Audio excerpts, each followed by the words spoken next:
People was good. OG the Influencer here back in. It's just my point situation. Just got out of work not too long ago. Decided to come out here, take a track and just soak up the sun before it sets. Listen, make sure that you're celebrating the small wins. Make sure that you are celebrating yourself, man.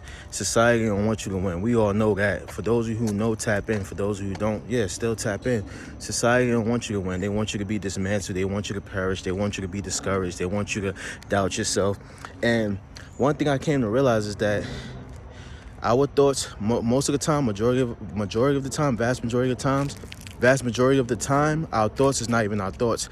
It's the devil is saying, trying to infiltrate, trying to construct whatever thought that you may fathom and things of that nature and try to make it out to be yours. But not realizing that he holds no power. He can only try to manipulate you and make you think that you are, out of place or out of your element. So I'm here to tell you that, be in your element, like be in your element at all costs. Always believe in yourself. Never be discouraged. Never be fearful. Never be hopeless.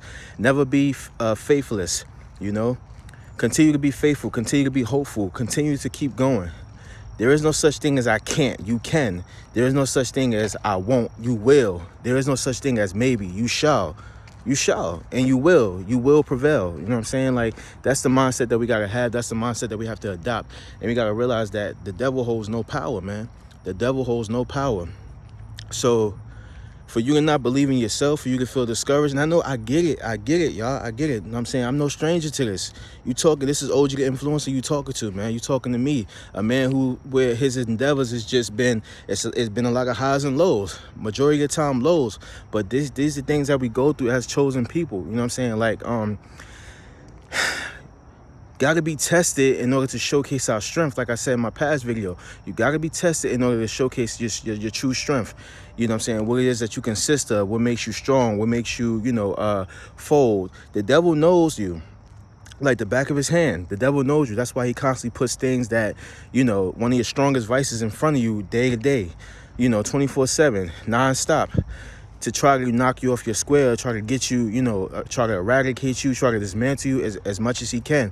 But I'm here to tell you that if you stop believing in yourself, you stop believing in the God that's in you. Remember that God dwells within you. So therefore, if you stop believing in yourself, you'll stop believing in God. You'll stop praying. You'll stop seeking his face. You'll stop fasting. You'll stop doing anything that you must do in order to make sure that you're aligned with him, and that you're spiritually aligned. Don't do that. Don't do that. Easier said than done. But again, what you do consistently becomes a part of your practice. A man who masters himself masters everything. A man who controls himself controls his environment. So, like I said, in order to,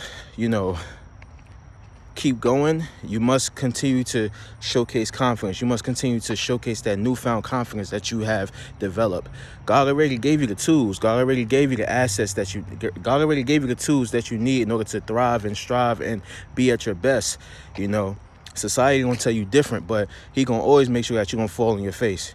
He gonna always make sure that you're gonna fall on your face. So he already gave you the tools necessary to be the best that you could possibly be. So doubting yourself, that's ridiculous, man.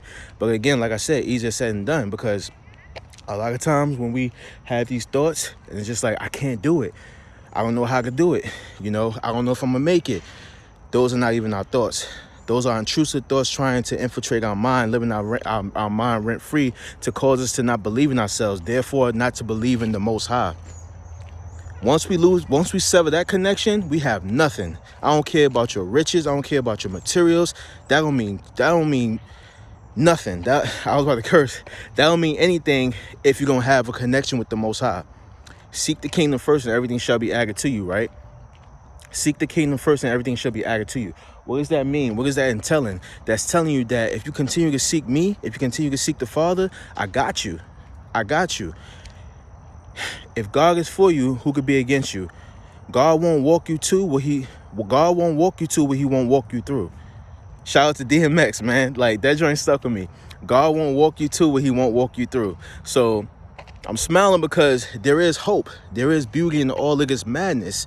There is beauty. There is, hope. There is faith in the midst of all of this madness, in the midst of all this chaos, in the midst of all these atrocities that's being placed in front of our faces, man. It's for us to realize that we ain't over here to party and bull. We ain't over here to party and, you know what I'm saying, mess around and stuff like that. We over here to carry out our mission, carry out our purpose, you know what I'm saying? Continue to showcase our best. That's what we over here for, meaning America, Babylon the Great. That's why we are over here, to showcase our greatness, to exude greatness at an all-time high, and to disassociate and differentiate from the vast majority of people who want to align, who want to assimilate, who want to, you know, congregate, who want to pretty much like be like everyone else. No, you have to stand out. You got to be an original, be authentic. Again, authenticity opens up so many doors, man. So many doors. If I could tell you all the things that I've been through in this lifetime of my 34 years of living, you would be baffled. A lot of things I can't tell you because I'm gonna just take to my grave, because it's just so, it's not that it's shameful, but at the same time, I can't even believe that I got through that. You see, when it pertains to grace, God has given us so much grace to the point that we should not be here. That's why I constantly question, like, why am I still here? Because I constantly mess up. I make mistakes. I have mishaps. I have vices that I continuously indulge in and stuff like that. But I'm doing my very best to pretty much depart from that and just be my best self, man. But I thank God for grace. I thank God for allowing me to be here. I thank him every day for just allowing me to just breathe, man. Allowing my health to be intact, allowing me to kiss and love on my loved ones, man, for real. I thank him for that. You should do the same. So before you go questioning yourself, realize as to why you are here. Realize the agenda that's being placed in front of you, or what they're trying to construct, and what they're trying to, you know what I'm saying, like, implement. They're trying to take your peace, man. They're trying to take your energy. They're trying to take your aura, your anointing. They're trying to take it for themselves and, you know, thrive off your energy and make you out to be nothing when in fact you are something. Trying to make you out to be nothing when in fact you are something. Keep that in mind. You are a chosen vessel. You are here to serve a purpose bigger than yourself. Keep thriving and keep striving. I love you guys. I'm out.